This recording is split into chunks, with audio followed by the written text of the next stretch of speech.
I have a good few minutes, Minister, so I'm going to take my time in relation to this. I want to thank Sinn Féin for bringing this motion. I fully support it.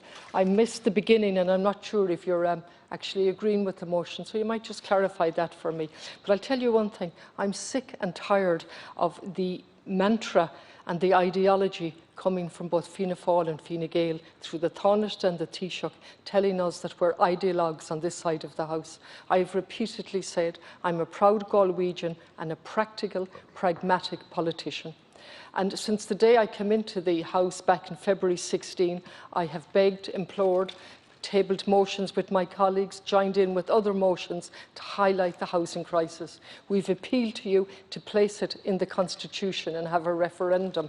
Why? Because a home is a basic human right. The most fundamental thing required is shelter and security so that people can participate actively in a democracy.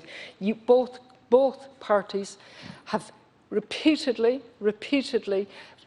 demonised us, laughed at us, placed us in a box, all inappropriately, to justify your programme, which is not sustainable. So I'm going to look now at Galway, once again, where people are waiting 15 years on a waiting list for a house. I don't need to exaggerate because the figures speak for themselves. One time as a councillor, you could go up with the applicants to the City Council and give some hope and say, look, do your time on the list and you will get a house, maybe 7, 8, 10 years, at least you could go. Not alone is that chance gone, but now the council won't even facilitate us with the meeting because that's gone completely, not just with COVID, well before COVID. So we had a construction programme in Galway, and it's important to give a context because this crisis hasn't just arisen. Somebody referred to it as, just becoming more focused lately. This is a crisis that has been created by repeated government policy. And the policy was to stop building public housing, and to hand over lock, stock and barrel to the investment funds and the various names to look after homes, to provide them in any manner that they saw fit. That's what happened. I spent 17 years of my life at local authority level. We fought to make it more accountable. We fought to get quarterly reports, which in fairness the management given us what was the problem, what was the solution, and the construction programme. From 2009 onwards, the category for housing construction the word was suspended. And that continued in 2009, 10, 11, 12, 13, and so on, until then, in April 19, you were forced to set up a task force.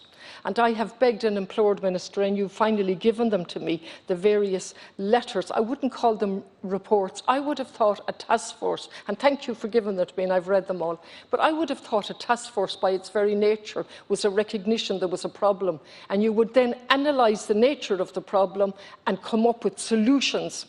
Now, what seems to have happened here is that the task force is ongoing with many meetings, getting many presentations. But that could have been done at council level.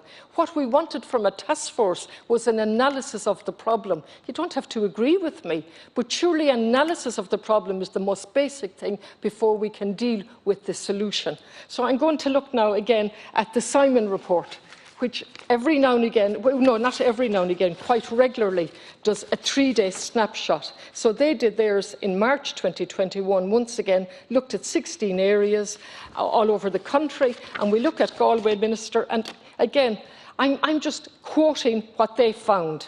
There was an average of 65 properties available to rent, can you imagine, in Galway City over the study period, similar to the 62 that were there in December.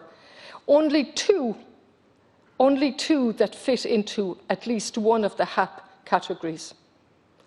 And that was the first time a property had been within a HAP limit in the 6 study periods. So we'll come back to HAP in a minute, but even the system that's there are no houses available under any of the categories except 1 or 2 in Galway.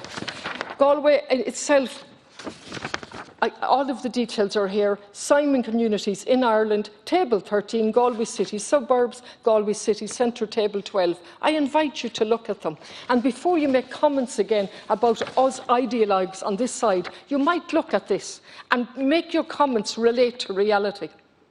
And the reality is we're down to 1 or 2 properties available under the HAP limits in Galway City, and that has been repeated repeatedly with these snapshot studies. In addition, the rent has gone up and up in Galway, 4.6%. It came down a little in Dublin, it went up in Galway City. Now, some progress has been made, and I want to thank the task force to that extent and the management. Some progress has been made, but not of the type that we need to sort out the housing crisis. And the state needs to be central to the policy. Housing is not a commodity to be traded, to be given over to investment funds. It is a basic human right. Now, that's where we differ. And I think people should be given choices of whether to buy a house or to rent a house, depending at different stages of their lives, and not be forced into a mortgage for any amount of years to suit your ideology. Of course we should support people to purchase houses and encourage them, but that should be done on a balanced basis with the state building public housing for everyone to give them a choice and change the limits. Now, you brought in HAP, Fine Gael and Labour in 2014 or thereabouts, and from that point onwards, you actually gave up any pretence of building houses. And you not alone did that, but when somebody went on a HAP payment, they came off the list. They came off the housing waiting list. And I again spent lots of my time arguing over this. I was told I was a liar, and I have pointed out in the past that no, I was a lawyer at that point, and there might be some overlap between liars and lawyers, but I wasn't lying. And that was the type of idiocy that we had to go through because of the policy of HAP, where ye wanted to hide the fact that people came off the waiting list. And then from the public accounts, we knew that the payment for HAP was rising and rising and rising. And again, I and my colleagues were laughed at when we said, you're bolstering the market. When I look at the report from the task force, I find out that the average top-up payment in Galway, the top-up, is €56 per week from the tenant. That's the average top-up. These used to be hidden under the counter payments. Now they're over the counter payments. A house in my area in Galway is €2,000 rent for a 2-bedroomed property in the city. It is nothing short of scandalous. So what am I asking for? I'm not asking to argue. I'm not asking to roar and shout. I'm asking that you recognise that there's a housing crisis, that the government must be central to that solution, build public housing on public land. In my minute and a bit that's left, I'm going to go back to Galway. I attended a harbour presentation the last day in relation to what they plan to develop in Galway.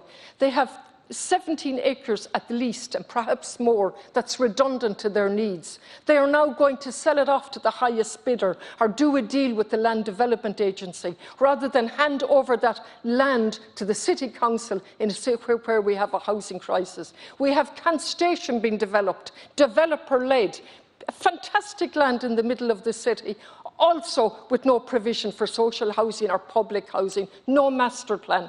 The university are doing a plan for another area, Nuns Island. The City Council are doing it up in Sandy Road and the Dyke Road. We have land at the moment. The task force tells us it will run out in 2023. And in the meantime, what we do have, we're allowing the Harbour Board to sell it off to the highest bidder. We're allowing all of the other developments to take place with no master plan, no city architect, no overall vision, and no recognition that public land is essential to the solution for our housing crisis. Now, I have repeatedly raised this. I make no apology for it. I will continue to raise it for as long as I have a voice in this Dáil. And don't ever, please, insult me and my colleagues by telling us we're ideologues and twist language on its head. when you're the ideologues and every single policy you have pursued is for the market. And I'll finish in the last 10 seconds with another quote from the public policy. This is from Michael Byrne, School of Social Policy, UCD. And he points out the housing policy by the government.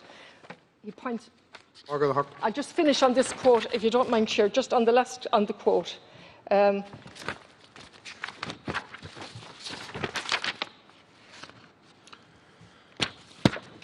I just lost it, but it's sorry, here it is. Yeah, that the housing is here it is. Investment in the private rental market, a major new development in the Irish housing system, and one which is likely to shape how cities develop in the future. The strategy for the rental sector, this is the Department of Housing in 2016, highlights the benefits of institutional provision of rental housing in terms of its capacity, and on and on. And it comes as a surprise to you that the investment funds are buying up estates and apartments. Thank you.